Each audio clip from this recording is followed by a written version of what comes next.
Prendiamo queste due frasi.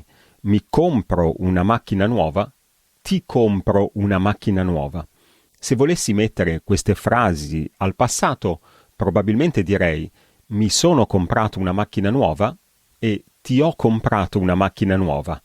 Perché nel primo caso ho usato l'ausiliare essere e nel secondo l'ausiliare avere? È quello che vedremo in questo video. Benvenuti o bentornati. Per chi è qui per la prima volta, insegno italiano all'università in Gran Bretagna e con questi video cerco di aiutare un po' chi sta imparando l'italiano.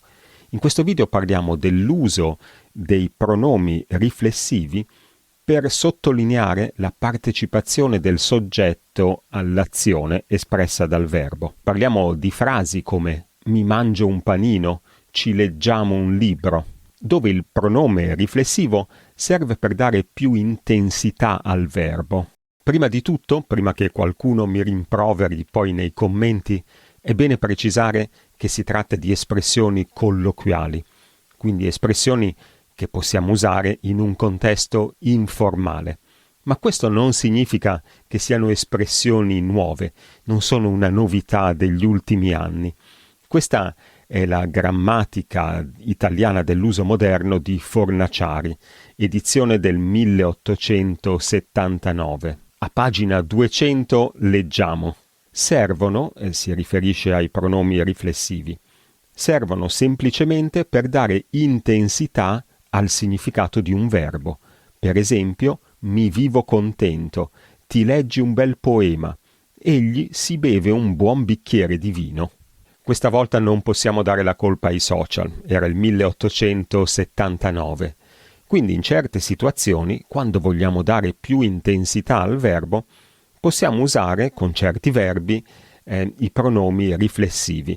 Ma ci sono alcune restrizioni importanti. Ne vediamo due, quelle che mi sembrano più importanti.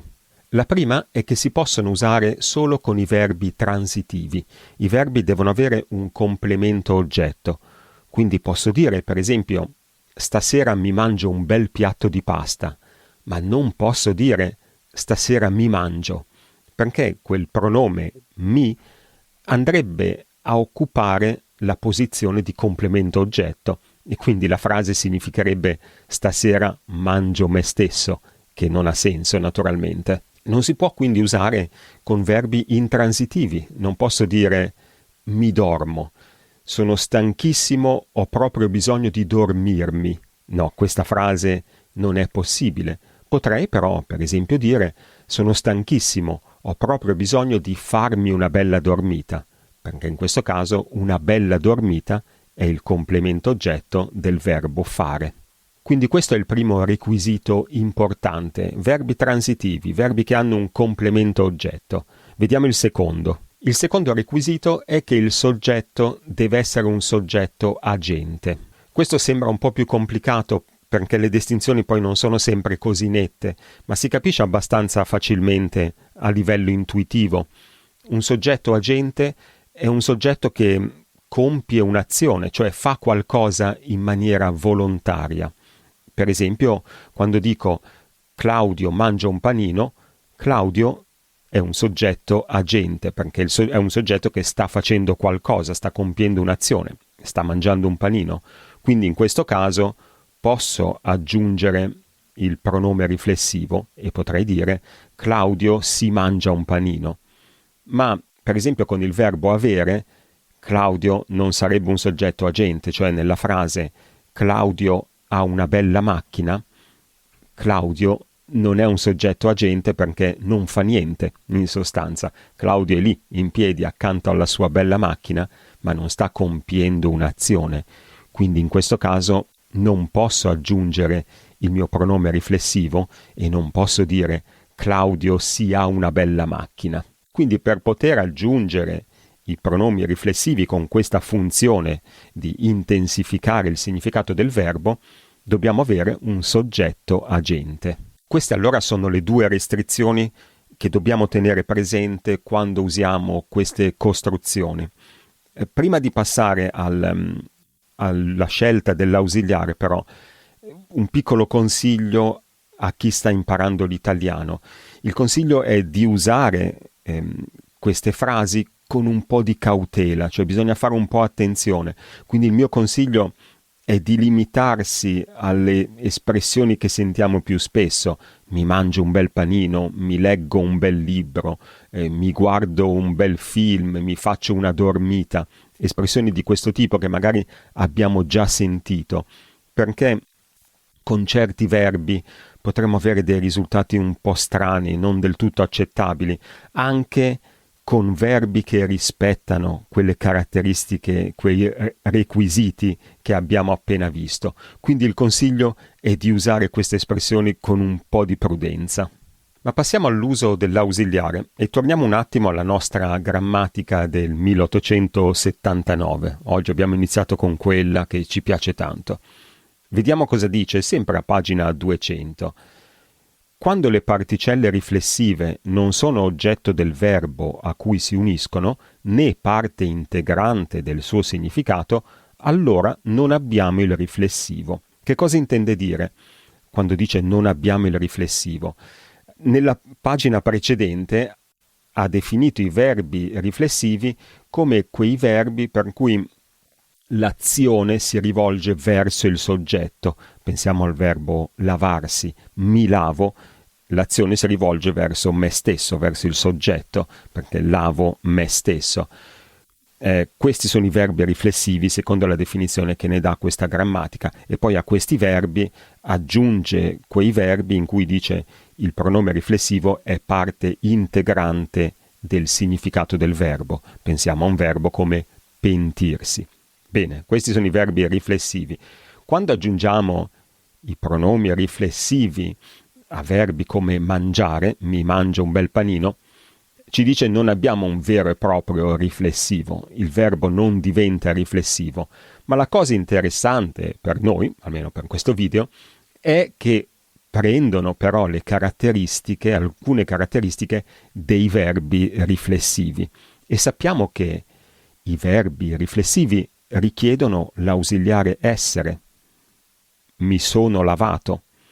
Quindi anche questi verbi, quando li usiamo con il pronome riflessivo, che serve appunto, come abbiamo detto, per dare più intensità all'azione, anche questi verbi richiederanno l'ausiliare essere. E quindi diciamo mi sono mangiato un bel panino, mi sono comprato un bel paio di scarpe, o come in questo esempio che ho trovato nel Corriere della Sera, mi sono comprato un'antica chiesa per farci un museo della Moto Guzzi. Ora, con il verbo mangiare non possiamo avere un complemento indiretto, cioè non diciamo mangio a qualcuno, ma con il verbo comprare potremmo avere una persona che beneficia della nostra azione di comprare, cioè potrei comprare qualcosa per te e quindi potrei dire ti compro qualcosa.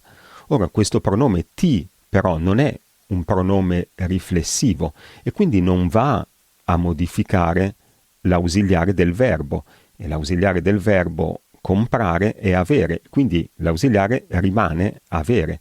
Quindi quando metto questa frase al passato dirò ti ho comprato qualcosa. In altre parole, quando il pronome e il soggetto si riferiscono alla stessa persona, quel pronome è un pronome riflessivo e quindi usiamo l'ausiliare essere. Per esempio, cambiamo verbo. Mi sono preparato un bel piatto di spaghetti. Mi si riferisce al soggetto, io, alla stessa persona, mentre quando il pronome e il soggetto si riferiscono a persone diverse, il pronome è un pronome indiretto e l'ausiliare rimane l'ausiliare avere, l'ausiliare del verbo, e quindi dirò ti ho preparato un bel piatto di spaghetti. Attenzione alla terza persona, lui o lei, perché in questo caso il pronome potrebbe riferirsi al soggetto oppure potrebbe riferirsi a un'altra persona. Se si riferisce al soggetto utilizziamo il pronome si e quindi diciamo Claudio si è preparato un bel piatto di spaghetti. Ma se si riferisce a un'altra persona, cioè se Claudio ha preparato il piatto di spaghetti non per sé ma per la sua amica Francesca, diremo Claudio le ha preparato un bel piatto di spaghetti. Oppure un altro modo un po' fantasioso di rappresentare questa cosa potrebbe essere con questa tabella, con la diagonale, tenendo però presente la differenza di significato fra i pronomi. E per la terza persona abbiamo le due possibilità: avere se il pronome si riferisce a persone diverse o essere se si riferisce alla stessa persona. Bene, allora se hai trovato il video utile, lasciami un bel pollicione che mi fa sempre piacere e se vuoi puoi iscriverti al canale. E noi come sempre ci vediamo nel prossimo video. Ciao!